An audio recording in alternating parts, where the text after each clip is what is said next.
आरव मलिक, उम्र 29 वर्ष। चेहरा ऐसा कि भीड़ में खो भी जाए तो पहचान लिया जाए। चाल में एक अलग ही लय थी और नजरों में एक ऐसा सपना जो सिर्फ वही देख सकता था जो दुनिया की हदों से आगे सोचता हो। पुणे के कोरेगांव पार्क में उसका एक फ्लैट था, लेकिन असली घर वो था जहां उसका लैपटॉप खुलता था। एक डिजिटल दुनिया जहां कानून से ज्यादा तेज चलती थी उसकी उंगलियां। उसके पिता LIC में क्लर्क थे, माँ एक स्कूल में शिक्षिका। एक आम परिवार, लेकिन आरव आम नहीं था। उसे शुरू से ही कुछ अलग करना था। कॉलेज में दाखिला तो लिया, लेकिन तीसरे महीने ही छोड़ दिया। घर वालों ने बहुत समझाया, पर उसका जवाब सीधा था, मैं किसी और के बनाए रास्ते पर नहीं चलूंगा। और फिर एक दिन उसने इंटरनेट पर एक शब्द टाइप किया, कमाई बिना नौकरी के। वहीं से उसकी दुनिया बदलनी शुरू हुई। सबसे पहले उसने वेबसाइट बनाना सीखा, फिर डिजाइनिंग, फिर SEO। छोटी मोटी नौकरियां करता, लेकिन हर बार एक ही चीज सोचता, यह सब असली कमाई नहीं है, असली खेल तो कहीं और है। एक रात रेडिट नाम की एक वेबसाइट पर भटकते हुए उसे एक फोरम मिला, जहां कुछ लोग एक अनजानी सी चीज पर चर्चा कर रहे थे। नाम था बिटकॉइन। उस समय न भारत में कोई इसके बारे में जानता था, न समझता था, लेकिन आरव को उसमें कोई ऐसा रास्ता दिखा जो बाकी नहीं देख पा रहे थे। उसने मां के गहने गिरवी रखकर पहली बार एक बिटकॉइन खरीदा। यह साल था 2016। टेक्नोलॉजी को समझा, ट्रेडिंग सीखी, एनालिटिक्स में माहिर हो गया। पुणे के डिजिटल हलकों में उसका नाम होने लगा, क्रिप्टो किंग। उसकी अपनी वेबसाइट थी, 5 टेलीग्राम ग्रुप थे, जहां हजारों लोग उससे सलाह लेते, उसे गुरु मानते। पर आरव सिर्फ पैसे नहीं बना रहा था, वो लोगों को सपना बेच रहा था, आजादी का, अमीरी का, और सबसे बड़ी चीज, सिस्टम से बाहर जाने का। लेकिन जैसे जैसे सफलता उसके पास आई, वैसे वैसे वो असल दुनिया से दूर होता गया। हर दिन करोड़ों का लेन देन होता, पर असली मुलाकातें कम होती गईं। फिर एक दिन उसे एक ईमेल आया। भेजने वाला कोई जीशान नाम का व्यक्ति था। उसने लिखा था, तुम्हारे पास स्किल है, मेरे पास स्कीम, मिलते हैं गोवा में। आरव गया गोवा की एक प्राइवेट यॉट पार्टी में, जहां शराब कम और QR कोड ज्यादा थे। वहां जीशान से उसकी पहली और आखिरी मुलाकात हुई। जीशान की आंखों में शांति नहीं थी, बल्कि एक ऐसा सन्नाटा था जो किसी तूफान से पहले आता है। उसने आरव को एक प्रस्ताव दिया, एक नया क्रिप्टो टोकन लॉन्च करो, नाम होगा डीनो प्रोटोकॉल। तुम ब्रांड बनाओ, मैं टेक्निकल चीजें देखूंगा। आरव राजी हो गया। वो जानता था ये टोकन असली नहीं है, ये सब एक खेल है। निवेशकों से पैसा इकट्ठा करो और फिर निकल लो। लेकिन लालच ने उसकी नजरों पर पर्दा डाल दिया। 2 महीने के भीतर D9 टोकन की वैल्यू 200 करोड़ पार कर गई। सोशल मीडिया पर वो हर जगह था, इंटरव्यू, रील्स, ट्विटर स्पेस। पर उसी वक्त एक रात सब कुछ खत्म हो गया। D9 की वेबसाइट क्रैश कर गई। ऐप खुलते ही ब्लैंक स्क्रीन आती थी। निवेशकों के वॉलेट में 0 बैलेंस दिख रहा था और आरव गायब। कुछ दिन बाद गोवा के वागाटोर बीच पर एक अधजली लाश मिली। पुलिस ने उसे आरव मलिक घोषित किया। जेब में एक मुड़ा तोड़ा कागज था, माफ करना, मैं बस बचना चाहता था। पुलिस ने इसे आत्महत्या बताया, लेकिन उसकी मां ने कहा, मेरा बेटा भागने वालों में नहीं था, वो लड़ता था। पोस्टमार्टम में कई सवाल उठे, शरीर पर इंजेक्शन के निशान, नाखून साफ कटे हुए, मोबाइल पूरी तरह से रीसेट। तो क्या ये आत्महत्या थी या किसी ने उसे हटाया ताकि सच्चाई बाहर ना आए? जीशान कहां गया? D9 का सर्वर किसने बंद किया? और सबसे बड़ा सवाल, 200 करोड़ गए कहां? पुलिस ने जब वागाटोर बीच से आरव की अधजली लाश को उठाया, तो किसी को यकीन नहीं हुआ कि जिसने अपनी जिंदगी को एक डिजिटल किले की तरह बनाया था, वो इतनी आसानी से सब छोड़कर चला गया। लेकिन भाई, मौत कभी आसान नहीं होती, और न ही ये कहानी। पोस्टमार्टम रिपोर्ट ने जो कहा, वो आत्महत्या की कहानी से बिल्कुल उलट था। शरीर पर इंजेक्शन के निशान थे, जैसे किसी ने नशे की हालत में उसे काबू किया हो। नाखून बिल्कुल सलीके से कटे हुए थे, जैसे मौत से पहले कोई तैयारी की गई हो। और सबसे अजीब बात, उसका मोबाइल फोन पूरी तरह से फॉर्मेट किया गया था। कोई कॉल लॉग, कोई मैसेज, कोई डेटा नहीं, जैसे किसी ने उसके वजूद को मिटाने की ठान ली हो। पुलिस ने मामला सीधा सीधा आत्महत्या कहकर फाइल बंद करनी चाहिए, लेकिन आरव की मां ने केस को खुला रखने की अपील की। उन्होंने कहा, मेरा बेटा ऐसा नहीं था। उसने पूरी जिंदगी सिस्टम से लड़ाई लड़ी थी। वो इतनी आसानी से हार नहीं मानता। मां की बातों में सिर्फ दर्द नहीं था, एक सच्चाई थी जो धीरे धीरे सबूत बनने लगी। पुणे साइबर सेल ने जब आरव के लैपटॉप को खंगालना शुरू किया तो उन्हें कुछ अजीब फोल्डर मिले, पासवर्ड प्रोटेक्टेड, अजीब अजीब नामों से, जैसे gold mine, D9 inner circle और एस्केप प्लान 7977। फॉरेंसिक टीम ने जब इन्हें डिकोड किया तो परतें खुलनी शुरू हुईं। पहली फोल्डर में थी ट्रांजैक्शनों की एक लिस्ट, जहां हर एक ट्रांसफर को किसी अनजान वॉलेट में भेजा गया था। लेकिन जब उन वॉलेट्स को ट्रेस किया गया तो मालूम हुआ कि उनमें से कई डार्क वेब के एस्क्रो अकाउंट से जुड़े थे। मतलब सीधा था, आरव को मजबूर किया गया था कुछ भेजने के लिए। दूसरी फोल्डर D9 इनर सर्कल, इसमें एक नाम बार बार आ रहा था, जीशान। पूरा नेटवर्क वही चला रहा था, लेकिन उसका असली नाम, असली पहचान सब नकली निकली। एक फर्जी पासपोर्ट, VPN के पीछे छुपा हुआ सिस्टम और एक आवाज जो सिर्फ टेलीग्राम कॉल पर सुनाई देती थी। जीशान कौन था, इसका कोई सुराग नहीं था, लेकिन फोल्डर में एक स्क्रीनशॉट मिला, जूम कॉल का, जहां 5 चेहरे ब्लर थे और एक अकेला चेहरा साफ था, आरव का। उस आखिरी फोल्डर में जो मिला, उसने सबका कलेजा हिला दिया। एस्केप प्लान 777 नाम के अंदर एक वीडियो था, जिसमें आरव ने खुद अपने मोबाइल कैमरे पर रिकॉर्ड किया था। अगर ये वीडियो किसी को मिले तो समझ जाओ कि मैं भाग नहीं रहा, मुझे भगाया जा रहा है।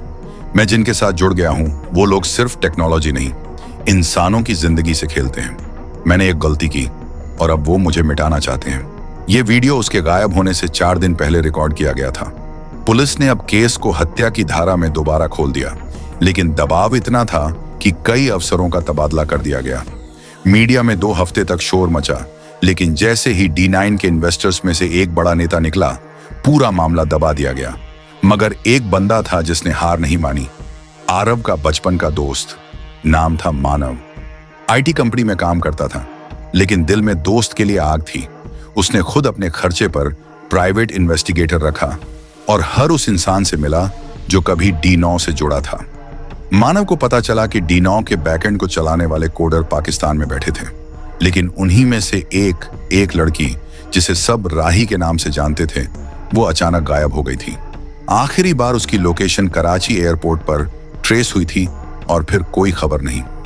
मानव ने एक ऑनलाइन पत्रकार को ढूंढा, जिसने डार्क वेब पे जाकर D9 से जुड़ी एक डॉक्यूमेंट्री बनाई थी। जब उन्होंने मिलकर दोबारा रिसर्च की तो उन्हें मिला एक डिजिटल क्लू, एक ट्रांजैक्शन ID जो हर बार तब एक्टिव होती थी जब D9 के टोकन की कीमत अचानक गिरती थी। अब शक और गहरा हो चुका था। कोई ऐसा सिस्टम था जो खुद टोकन की कीमतों को कंट्रोल करता था और हर बार गिरने से ठीक पहले करोड़ों रुपए निकालकर कहीं भेज देता था। इस सिस्टम का नाम था शून्य प्रोटोकॉल, एक ऑटोमेटेड एल्गोरिदम जो बाजार के सिग्नल पढ़कर खुद पैसा उड़ा देता था। और यह प्रोग्राम सिर्फ एक इंसान ने लिखा था, आरव। लेकिन सवाल यह था, अगर आरव ही इसका निर्माता था तो उसे क्यों मार दिया गया? मानव ने एक थ्योरी रखी, आरव को सिर्फ बतौर कोडर नहीं, बतौर गवाह हटाया गया। वो लोगों को पहचान गया था, प्लान को समझ गया था और शायद आखिरी वक्त में मुकर गया था। उस वीडियो में उसके डर की जो झलक थी, वो अब एक बड़ी साजिश की तरफ इशारा कर रही थी। मानव के हाथ लगा था वो ट्रांजैक्शन ID जो बार बार टोकन गिरने से पहले एक्टिव होती थी। उसने जब इसे गहराई से ट्रेस किया तो उसे समझ में आया कि ये ID एक स्मार्ट कॉन्ट्रैक्ट से जुड़ी हुई थी, इथेरियम ब्लॉकचेन पर बना एक खुद से चलने वाला कोड, जिसे एक बार डिप्लॉय करने के बाद कोई रोक नहीं सकता था। इस स्मार्ट कॉन्ट्रैक्ट का नाम था शून्य प्रोटोकॉल और ये किसी आम डेवलपर का काम नहीं था। इसकी लिखावट इतनी जटिल थी कि उसमें एक लाइन भी बदलाव करना मतलब पूरे सिस्टम को छूना, और वो कर सकता था। सिर्फ आरव मानव को अब यकीन हो गया था कि आरव को इसी प्रोटोकॉल की वजह से हटाया गया। लेकिन उसने सोचा, आखिर ये प्रोटोकॉल करता क्या था? तो चल भाई, मैं तुझे समझाता हूं। क्रिप्टो की दुनिया में पंप एंड डंप नाम का एक खेल होता है, जिसमें टोकन की कीमत को अचानक ऊपर ले जाया जाता है ताकि आम आदमी उसमें निवेश करे, और फिर एक झटके में उस टोकन को गिरा दिया जाता है, जिससे वो सारा पैसा सिस्टम से निकाल लिया जाए। पर शून्य प्रोटोकॉल ने इस पुराने खेल को नया चेहरा दिया था। यह एक ऐसा एल्गोरिदम था जो दुनिया भर के crypto exchanges, Binance, Kraken, KuCoin, FTX, इन सब की API से लाइव डेटा खींचता था। फिर वो इस डेटा को एक न्यूरल इंजन से पास करता था जो हर एक इंसानी हरकत को प्रिडिक्ट करता था। किस टोकन पर हाइप बन रही है, कौन सा यूट्यूबर किस टोकन की तारीफ कर रहा है, रेडिट पे क्या वायरल हो रहा है, कौन सा टोकन ट्रेंडिंग में है। ये सब समझने के बाद वो खुद तय करता था कि कब खरीदना है, कब बेचना है और कब लोगों को यकीन दिलाना है कि ये अगला बिटकॉइन है।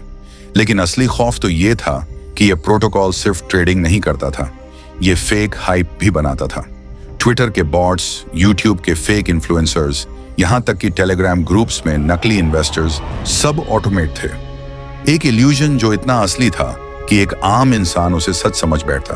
और यहीं से शुरू हुआ था डीनो का सफर। डीनो प्रोटोकॉल असल में सिर्फ एक टोकन नहीं था, ये उस शून्य प्रोटोकॉल का कॉमर्शियल चेहरा था। आरव को यह बनाने को कहा गया था ताकि आम लोगों तक इस खेल को पहुंचाया जा सके, लेकिन असल में डीनो एक मास्क था और इसके पीछे जो दिमाग थे वो कोई सॉफ्टवेयर इंजीनियर नहीं, फाइनेंशियल टेररिस्ट थे। अब बात करते हैं उस कोड की जिस पर पूरा सिस्टम टिका था। यह कोड पाइथन और सॉलिडिटी की एक हाइब्रिड भाषा में लिखा गया था। पाइथन इसका ब्रेन था, डेटा को समझने, इकट्ठा करने और पैटर्न पहचानने के लिए। सॉलिडिटी इसका दिल था, ब्लॉकचेन पर वो स्मार्ट कॉन्ट्रैक्ट्स जो हर फैसले को इम्यूटेबल बना देते थे।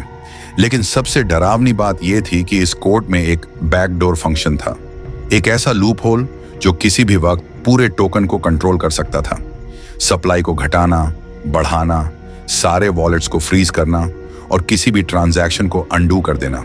और भाई, ये बैकडोर किसी डेवलपर की भूल नहीं थी, ये जानबूझकर डाला गया था। और उस फंक्शन का नाम था जिद नल। मानव को अब सब समझ आ चुका था। आरव ने यह बैकडोर जानबूझकर नहीं डाला था, बल्कि उसे मजबूर किया गया था, क्योंकि अगर वो ना करता तो शायद उससे भी पहले उसे मिटा दिया जाता। इसीलिए उसने एस्केप प्लान 777 में उस वीडियो को रिकॉर्ड किया ताकि कभी ना कभी कोई इस राज तक पहुंचे। और अब मानव उस मोड़ पर था जहां हर नया सच उसे जीशान के करीब ले जा रहा था। एक रात जब मानव अपने फ्लैट में बैठा उस कोड को डीबग कर रहा था, उसे एक कमेंट लाइन दिखी, for the ones watching from the shadows I tried. यही लाइन साबित करती थी कि आरव ने आखिरी दम तक कोशिश की थी कि किसी तरह यह सिस्टम न चले, लेकिन उसकी ताकत कम पड़ गई थी। अब मानव ने ठान लिया था वो इस कोड को रिवर्स इंजीनियर करेगा। उसने गिटहब के हजारों प्रोजेक्ट से मिलती जुलती लाइब्रेरीज निकालनी शुरू की, डीफाई के हर प्रोटोकॉल को समझा, ओपन ज़ेपलिन, चेनलिंक, यूनिस्वैप, सेबर, हर टेक्नोलॉजी के पीछे झांका। और जब एक रात वो इस कोड को डिसेक्ट कर रहा था, तब उसे एक इंक्रिप्टेड एड्रेस मिला, darkdome.onion। हाँ भाई, ये डार्क वेब का एड्रेस था और शायद वहीं से पूरी साजिश का नाभिक था। उस रात मानव की आंखों में नींद नहीं थी। लैपटॉप की स्क्रीन पर नीली रोशनी लगातार उसकी आंखों में झलक रही थी, लेकिन उसकी पलकों में थकावट का नामो निशान नहीं था।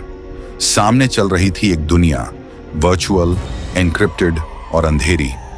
वो डार्कोनियन लिंक जो उसे मिला था, darkdome.onion, वो दरवाजा था एक ऐसी गली का जहां से इंसान नहीं, सिर्फ साए वापस आते हैं।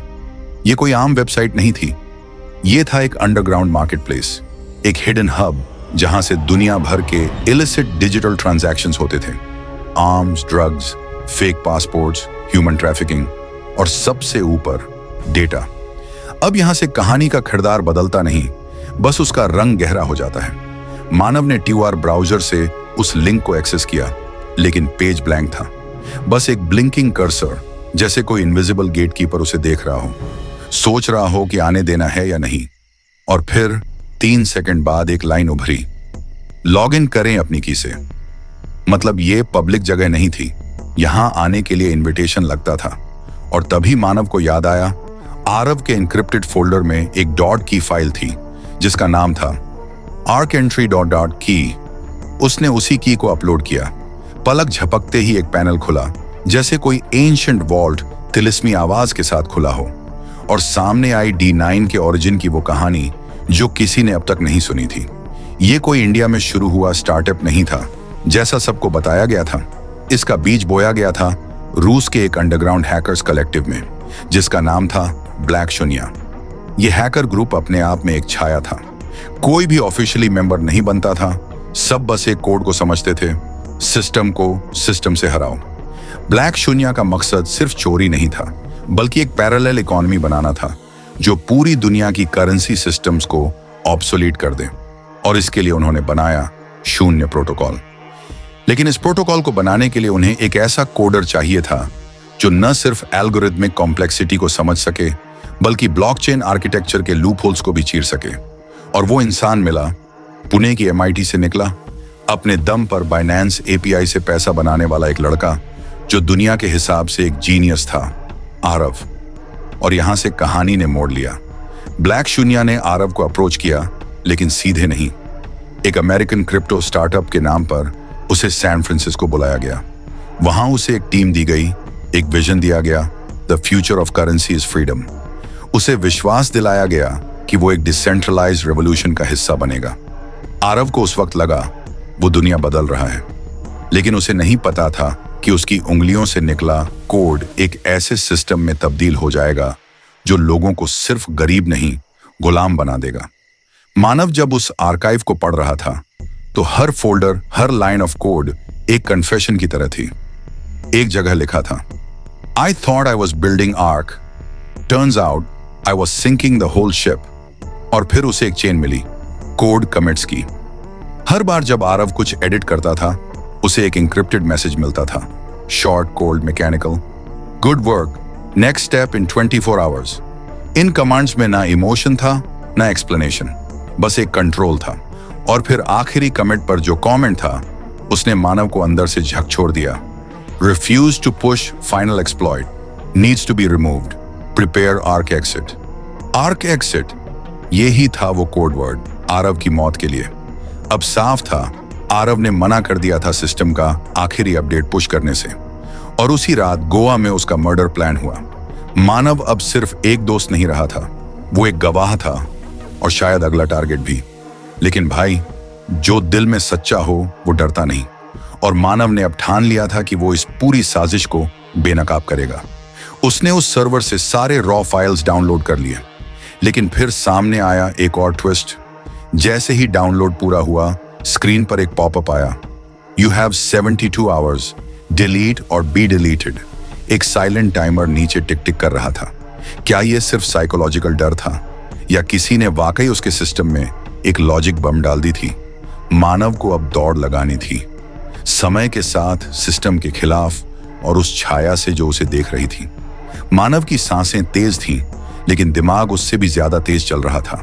स्क्रीन पर वो टाइमर टक टक करते हुए 92 घंटे से घटकर 71 घंटे 57 मिनट 8 सेकंड पर आ चुका था। और हर सेकंड के साथ ये लग रहा था जैसे उसकी नसों में दौड़ता खून भी उसी टाइमर से बंधा हो। वो समझ गया था कि अब ये खेल सिर्फ एक कॉन्स्पिरेसी को बेनकाब करने का नहीं रहा, अब ये लड़ाई जिंदा रहने की थी। उसने फौरन अपना पुराना ऑफलाइन सिस्टम निकाला, एक पुराना थिंक पैड जिसमें न वाईफाई था, न कोई बैकग्राउंड एप्लीकेशन, सिर्फ बेयर बोन्स लिनक्स और एक फायरवॉल जो उसे दुनिया से काट देता था। वही मशीन अब उसकी ढाल थी, उसकी आखिरी उम्मीद। वो बैठा, आंखें बंद की और खुद से एक वादा किया, जो काम आरव अधूरा छोड़ गया था उसे अब वो पूरा करेगा। उसने सबसे पहले उस एन्क्रिप्टेड पेलोड को डिसेक्ट करना शुरू किया जो शून्य प्रोटोकॉल के अंदर छुपा था। बाहर से देखने में ये एक हानिरहित डेटा कंप्रेशन लेयर थी, लेकिन अंदर था एक वर्म, ऐसा कोड जो खुद को रिप्लिकेट कर सकता था और हर नए सिस्टम को अपनी पकड़ में ले सकता था। और सबसे खतरनाक बात यह कि इसका प्रोपेगेशन डिसेंट्रलाइज था, यानी अगर किसी एक सोर्स को भी ब्लॉक कर दिया जाए, फिर भी ये किसी दूसरे नोड से दोबारा जिंदा हो सकता था। ये कोई वायरस नहीं था, ये एक आइडियोलॉजी थी जिसे कोड में लिखा गया था। मानव को अब ब्लॉकचेन का स्ट्रक्चर पलट पलट कर देखना पड़ा। उसे समझना पड़ा कि आखिर D9 के स्मार्ट कॉन्ट्रैक्ट्स कैसे काम कर रहे थे। उन्होंने एक इंटरनल फोर्क बनाया था, यानी इथेरियम की तरह ही एक प्राइवेट ब्लॉकचेन जो सिर्फ कुछ स्पेसिफिक एड्रेसेस को वैलिडेट करता था। हर बार जब कोई यूजर D9 खरीदता था, वो पैसा तो लगता था कि DeFi पूल में जा रहा है, लेकिन असल में वो राउटेड होता था एक चेन ऑफ कोल्ड वॉलेट्स में। ऐसे वॉलेट्स जो इंटरनेट से कटे हुए थे, जिनका एक्सेस सिर्फ AI ड्रिवन बॉट्स को था। और ये बॉट्स हर हफ्ते एक स्केड्यूल्ड इंटरवल पर पैसे को बिटकॉइन या मोनेरो में कन्वर्ट करके मिक्सर्स के जरिए छुपा देते थे। अब सुन, यही तो वो कड़ी थी जो लीगल सिस्टम को चकमा देती थी। कोई भी ट्रेस नहीं कर सकता था ये पैसा गया कहां और किसने निकाला। लेकिन फिर मानव ने एक और ग्लिच पकड़ा। हर बार जब कोई मेजर ट्रांसैक्शन होता, एक शैडो एड्रेस एक्टिवेट होता था जो पूरी ट्रांसैक्शन हिस्ट्री को अलग अलग पार्ट्स में लॉग करता था। वो लॉग इनक्रिप्टेड था लेकिन पैटर्न सेम था। और यहीं से शुरू हुआ मानव का असली कोडिंग बैटल। उसने पाइथन में एक डिक्रिप्शन इंजन लिखा जिसमें उसने ब्रूट फोर्स एल्गोरिथम नहीं लगाया, बल्कि उसने आरव की लिखी एक पुरानी लाइब्रेरी का यूज किया, फ्रैक्टल सोलपाई। ये लाइब्रेरी रैंडमनेस के भीतर से पैटर्न निकाल सकती थी। मतलब अगर एनक्रिप्शन किसी मैथमेटिकल आर्ट पर बेस्ड हो तो ये उसे समझ सकती थी। और जैसे ही उसने उस लॉग को डिसाइफर करना शुरू किया, उसके सामने आया वो नाम जिसे सुनकर उसकी रूह कांप उठी, ज़ेफर। ज़ेफर, क्रिप्टो की दुनिया का भूत। एक ऐसा नाम जो कभी कभी अंडरग्राउंड फोरम्स में दिखता था, लेकिन कोई नहीं जानता था कि वो इंसान है या एआई, ग्रुप है या मिथ। वही ज़ेफर जिसके सिग्नेचर्स इतने एनोनिमस होते थे कि कोई भी साइबर क्राइम यूनिट उसकी आइडेंटिटी डिकोड नहीं कर सकी थी। और अब मानव के सामने बैठा था उसका डिजिटल फुटप्रिंट। उस लॉग में एक फ्रेज बार बार दोहराई जा रही थी, Ark was never meant to save, it was meant to sink. और इसी के साथ दिख रहा था एक scheduled deployment, final exodus, UTC 000 3 दिन। भाई ये वो पल था जब मानव को समझ आ गया कि टाइमर सिर्फ उसके सिस्टम में नहीं था, दुनिया के सारे D9 होल्डर्स के पोर्टफोलियोज में वो टिकिंग बॉम्ब ऑलरेडी इम्प्लांट किया जा चुका था। और 3 दिन बाद ये पूरा इकोसिस्टम खुद ब खुद शटडाउन हो जाएगा, यूजर्स के वॉलेट्स वाइप हो जाएंगे और जो पैसा D9 में फंसा था वो हमेशा के लिए गायब। अब मानव को सिर्फ हैकर बनकर नहीं, एक सिस्टम के आर्किटेक्ट बनकर सोचना था। उसे न सिर्फ शून्य प्रोटोकॉल को रोकना था, बल्कि ज़ेफर की इस डिजिटल एपोकलिप्स को भी नलिफाई करना था। उसने उसी वक्त डार्क वेब पर एक इंक्रिप्टेड मैसेज छोड़ा, Zephyr, I see your shadow, let's dance. ये एक जंग की दावत थी। उसने अपने कुछ पुराने कॉन्टैक्ट्स एक्टिवेट किए। बैंकॉक से आया जो डीप पैकेट ट्रेसिंग की एक्सपर्ट थी, तेल अवीव से एली जो साइबर वॉरफेयर का हिस्सा रह चुका था, और रूस से यूरी जो खुद कभी ब्लैक शून्य के सर्कल में था लेकिन अब सिस्टम से बगावत कर चुका था। तीनों को यह बात समझाई गई कि मामला सिर्फ एक क्रिप्टो स्कैम नहीं है, ये एक डिजिटल जेनोसाइड है जहां लाखों मिडिल क्लास इन्वेस्टर्स का भविष्य दांव पर था। अब शुरू हुई कोड की लड़ाई लाइव। आया ने डार्कनेट के हनी पॉट्स डिप्लॉय किए ताकि ज़ेफर के बॉट्स की रूटिंग पैटर्न्स ट्रैक की जा सकें। इलाई ने इथेरियम के टेस्टनेट पर उसी एक्सप्लॉइट को रेप्लिकेट करके उसकी वल्नरेबिलिटीज सिमुलेट की। और यूरी ने वो मास्टर की ढूंढने की कोशिश की जो ज़िनॉल फंक्शन को डिसेबल कर सके। लेकिन ज़ेफर किसी एक जगह नहीं था, उसका लॉजिक डिस्ट्रीब्यूटेड था, उसका कॉन्शियसनेस ब्लॉकचेन में फैला हुआ था। वो एक इंसान नहीं, एक डिस्ट्रीब्यूटेड गोस्ट था। और इसी बीच मानव ने वो कर दिखाया जो कोई नहीं कर सका। उसने शून्य प्रोटोकॉल के सोर्स कोड में एक डोरमेंट स्क्रिप्ट एक्टिवेट किया, एक फेलसेफ जो शायद आरफ ने आखिरी उम्मीद के तौर पर वहां छुपा दिया था। उसका नाम था लास्ट ब्रेथ। और जैसे ही वो ट्रिगर हुआ, एक नया फंक्शन उभरा, जेनेसिस रिब्यूट। मानव ने जैसे ही जेनेसिस रिब्यूट फंक्शन को पढ़ा, उसका दिल जोर से धड़कने लगा। ये कोई साधारण फेल सेफ नहीं था। इस स्क्रिप्ट के अंदर छुपा था एक ऐसा रिकर्सिव लॉजिक जो पूरे ब्लॉकचेन के स्ट्रक्चर को एक तरह से मिरर करके उसमें खुद को ओवरराइड कर सकता था। आसान भाषा में कहें तो अगर ये फंक्शन एक बार ट्रिगर हो जाए तो पूरा D9 नेटवर्क खुद को एक ऑल्टरनेट रियलिटी में रिबूट कर देगा, ऐसी रियलिटी जहां ज़ेफर का कोई अस्तित्व नहीं रहेगा। लेकिन भाई, इस रिबूट का एक साइड इफेक्ट था, और वही था सबसे खतरनाक। यह प्रोटोकॉल इरिवर्सिबल था। एक बार एक्टिव होने के बाद ना कोई वॉलेट रिकवर हो सकता था, ना कोई आइडेंटिटी वैलिडेटेड। मतलब सारे निवेशकों का डेटा और पैसा सब कुछ वैनिश, सफाचट, जीरो। यही वजह थी कि आरव ने यह कोड बनाया तो था लेकिन कभी चलाया नहीं। उसके नोट्स में लिखा था, what's the point of saving the world if I burn every inside it. मानव की आंखें स्क्रीन पर जमी थीं। उसने एक बार उस काउंटडाउन को फिर से देखा। 67 मिनट 42 सेकंड 11 सेकंड बचा था अब। और उस टिकिंग के साथ उसकी नसों में एड्रेनलिन उतरने लगा। बाहर आसमान में बिजली चमकी और कमरे के शीशे पर बारिश की बूंदें धड़कने लगी, जैसे वक्त भी उसे चेता रहा हो कि अब बहुत कम समय बचा है। ज़ेफिर अब चुप नहीं था। मानव की हर एक्टिविटी मॉनिटर हो रही थी। जैसे ही उसने जेनेसिस रीबूट को टेस्ट एनवायरनमेंट में सिमुलेट किया, उसकी स्क्रीन पर एक वार्निंग पॉपअप आया। Abort your messianic fantasy kid, ark belongs to the void. और उसके साथ ही उसका वीपीएन अचानक ड्रॉप हो गया। उसके एक एक्सटर्नल एसडी का डेटा कोरप्ट होने लगा और सिस्टम में लैग स्पाइक्स दिखने लगे। भाई, ये कोई नॉर्मल साइबर अटैक नहीं था, ये टारगेटेड रिटेलिएशन था।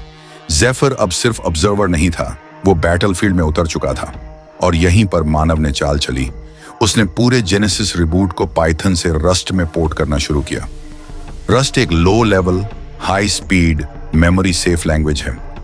उसका फायदा यह था कि इसका कंपाइल्ड बाइनरी इतना लाइटवेट बनता है कि उसे किसी भी सिस्टम में स्टेगनोग्राफी के जरिए एम्बेड किया जा सकता है, यानी फाइल के अंदर फाइल, कोड के अंदर कोड। अब मानव को समझ में आ गया था कि अगर उसे ज़ेफिर को हराना है तो उसे उसी के प्लेटफॉर्म पर लड़ना होगा, ब्लॉकचेन के अंदर। मतलब उसे खुद एक स्मार्ट कॉन्ट्रैक्ट बनाना होगा जो ज़ेफिर के इन्फेक्शन को हाईजैक कर सके और उसके प्रोपगेशन रोड को उल्टा कर सके। एक ऐसा डिजिटल काउंटर वायरस जो सिर्फ ज़ेफिर के फुटप्रिंट को ट्रैक करे और फिर उसके हर नोड को आइसोलेट करके बर्न कर दे। लेकिन इसके लिए चाहिए था एक्सेस, और वो एक्सेस सिर्फ एक जगह था, डीनो का फाउंडर्स नोड। अब तक दुनिया को यही लगा था कि डीनो एक डिसेंट्रलाइज्ड ऑटोनॉमस सिस्टम है, लेकिन हकीकत ये थी कि उसका एक रूट नोड गोवा में एक ओल्ड कॉलोनियल ईरा बंगलो के बेसमेंट में रखा गया था। वही बंगलो जहां आरव आखिरी बार रुका था और जहां से उसकी बॉडी मिली थी। मानव को अब गोवा जाना था, और अकेले नहीं। उसने एक ट्रस्टेड एथिकल हैकर को कांटेक्ट किया। नाम था निहाल, दिल्ली का लड़का जिसने अपने स्कूल के जमाने में ही एक आईएएस ऑफिसर का फोन हैक कर लिया था, सिर्फ इसलिए कि उसके दोस्त को एक स्कॉलरशिप से अन्यायपूर्ण रिजेक्ट कर दिया गया था।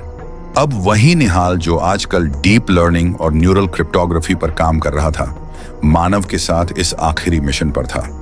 दोनों अगले दिन सुबह की फ्लाइट से गोवा निकले।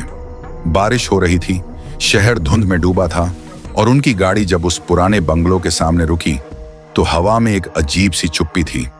दरवाजा टूटा हुआ था, अंदर घुप अंधेरा, लेकिन बेसमेंट का रास्ता साफ दिख रहा था। वो सीढ़ियां जिनसे कोई वापसी नहीं थी। नीचे उतरते ही लगा जैसे वक्त थम गया हो।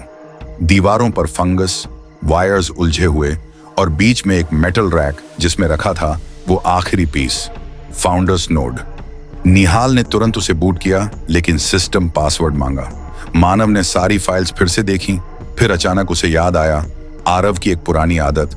वो अपने पासवर्ड्स हमेशा फिबोनाची सीक्वेंस में एनकोड करता था और उसमें अपनी माँ की जन्मतिथि मिला देता था। उसने वो पैटर्न डाला और सिस्टम अनलॉक हो गया। अब सामने था डैशबोर्ड, डीनो का असली चेहरा। यहां से हर स्मार्ट कॉन्ट्रैक्ट की गई हर यूजर ट्रांजैक्शन का लॉग, और सबसे खौफनाक, ज़ेफिर का ओरिजिन कोड दिख रहा था। ये ओरिजिन कोड कोई एआई नहीं था, बल्कि एक न्यूरल नेट था जिसे वर्ल्ड्स मोस्ट इलीगल डेटा से ट्रेन किया गया था। डार्कनेट के snuff video, torture logs, rogue military communications, हर वो चीज जो इंसान को दानव बना सकती थी, ज़ेफिर को फीड किया गया था नफरत और डर से, ताकि वो बन सके एक ऐसा एल्गोरिदम जो इंसानियत की हर लेयर को मैनिपुलेट कर सके। वो कोई एंटिटी नहीं था, वो हमारे अपने टेक्नोलॉजिकल पापों का परिणाम था। अब मानव ने जेनेसिस रिबूट को एग्जीक्यूट करने के लिए कंसोल खोला। उसकी उंगलियां कांप रही थीं, लेकिन उसकी आंखों में एक ठहराव था। उसने कोड लिखा, कंपाइल्ड किया, और उस कमांड लाइन पर आखिरी बार कर्सर ब्लिंक हुआ। उस ब्लिंक करते कर्सर के सामने बैठा मानव अब सिर्फ एक कोडर नहीं था। अब वो वक्त के उस मोड़ पर खड़ा था जहां या तो पूरी दुनिया के हजारों मासूम निवेशकों का भरोसा दोबारा जिंदा होता या सब कुछ राख हो जाता। उसने आखिरी बार जेनेसिस रिबूट को देखा, कमांड को वेरीफाई किया और एंटर दबा दिया। स्क्रीन पर कुछ पल के लिए खामोशी छा गई। फिर एक एक करके डीनो नेटवर्क के हर नोड की स्टेटस लाइट ऑफ होने लगी। पहले सिंगापुर का रिले गया, फिर फ्रैंकफर्ट का, फिर इस्तांबुल और मॉस्को, और आखिर में गोवा का फाउंडर्स नोड। जैसे किसी ने एक एक करके तार काट दिए हों, पूरा नेटवर्क अंधेरे में डूब गया। लेकिन यह अंधेरा था नया सवेरा लाने वाला। ज़ेफिर का कोई ट्रेस नहीं बचा था। सारे इन्फेक्टेड नोड्स क्वारंटीन में चले गए थे और वॉलेट्स में पड़ा पैसा एक सिक्योर्ड वॉल्ट में फ्रीज कर दिया गया था।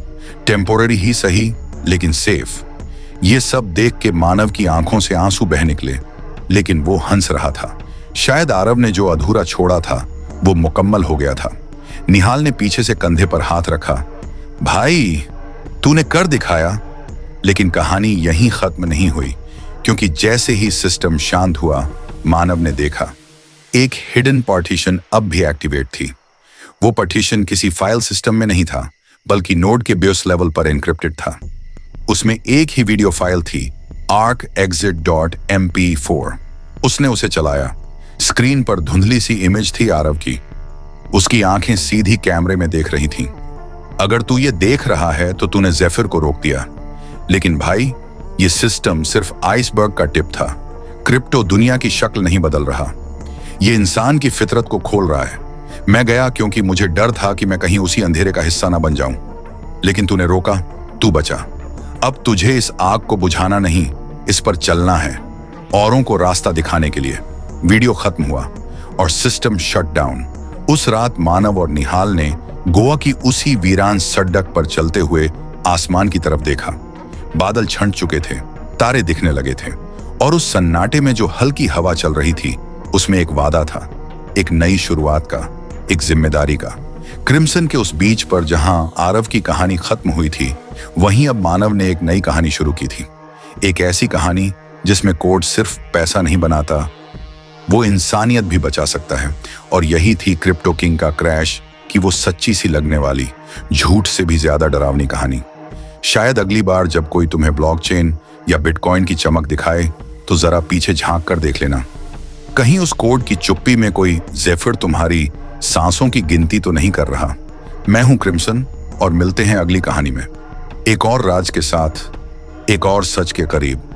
तब तक याद रखना, हर डिजिटल चमक गोल्ड नहीं होती। अगर ये कहानी तुम्हारे दिल को छू गई हो या तुम्हारे जहन में एक सवाल छोड़ गई हो, तो समझो हमारा मकसद पूरा हुआ। क्योंकि क्रिम्सन्स मिस्टीरियस पर हम सिर्फ कहानियां नहीं सुनाते, हम तुम्हें उन सायों से मिलवाते हैं जो दुनिया की चकाचौंध में कहीं छुपे रहते हैं। आज की यह दास्तान थी उस कोडर की जो हीरो बना, लेकिन किसी फिल्मी अंदाज में नहीं। उसकी जंग स्क्रीन की रोशनी के पीछे लड़ी गई और उसकी जीत खामोशी में दर्ज हुई। अगर तुम भी हमारी तरह उन कहानियों के पीछे का सच टटोलना चाहते हो, जहां कानून की रेखाएं धुंधली पड़ जाती हैं और इंसान का वजूद टेक्नोलॉजी के साए में दबने लगता है, तो इस चैनल को जरूर सब्सक्राइब करो, क्योंकि अगले एपिसोड में हम फिर लौटेंगे एक और रहस्य, एक और जुर्म और एक और ऐसे किरदार के साथ जिसे जानना शायद तुम्हारे लिए जरूरी है। मैं हूं क्रिम्सन, और ये था क्रिप्टो किंग का क्रैश। अब अलविदा नहीं कहूंगा, बस इतना कहूंगा, आंखों को खुला रखना, क्योंकि कभी कभी सच्चाई स्क्रीन के उस पार नहीं, पास बैठी होती है।